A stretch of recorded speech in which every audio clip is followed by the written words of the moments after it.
You work with clients and, you know, do you take somebody through that journey and actually allow feel that for them? How do you create that awareness for them? I think essentially our the return innate sense of peace and love and freedom and joy and all the layers of story and identity that they've created that takes them away from that.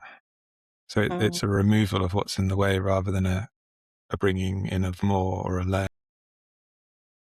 I think a lot about can we create more access to what we already are or what we already have. I think a lot of Mm. the stories we have about ourselves take us away from our innate gifts, and people focus on, well, I need to learn more, I need to read more, I need to learn this framework. And actually it's, what if you started to just notice all the stories that you've created that are in the way of who you are being expressed effortlessly? And just be able to sit with yourself. Yeah. So, changing topic a little bit, but what was the best advice you ever received, and were you ready to hear it at the time? You'll have to edit out this pause when I get to an answer. No, not at all. I think sometimes we'll wait to see what comes Mm. out. And yeah, this is what comes up. I remember when I was planning the first coffee shop, I sat down with a guy called Frank who owned a pub in Worcester, and we'd become really friendly. And he's amazing, amazing operator and really good at what he did. And he said to me, "You'll never ever be able to please more than 50% of the people in this city with what you create. And the likelihood is it will be more like 10%.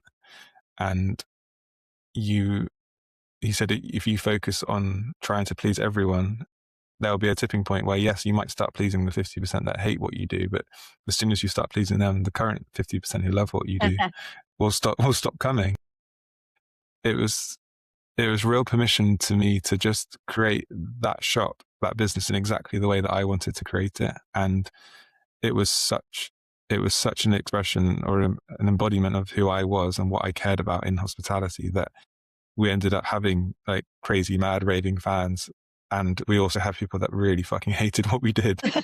And I was totally okay with that because it was the exact coffee shop that I wanted to own. And it was the exact coffee shop that I would want to go to as a customer.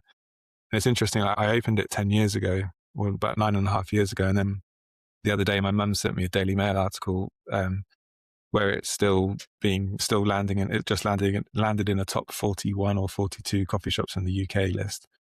And Oh, well I done. sold it and stepped away 2.5 years ago. But I believe it's that commitment to creating what we want in the world that means it will be successful and it will be something that is special and that touches people. And if I zoom out from that piece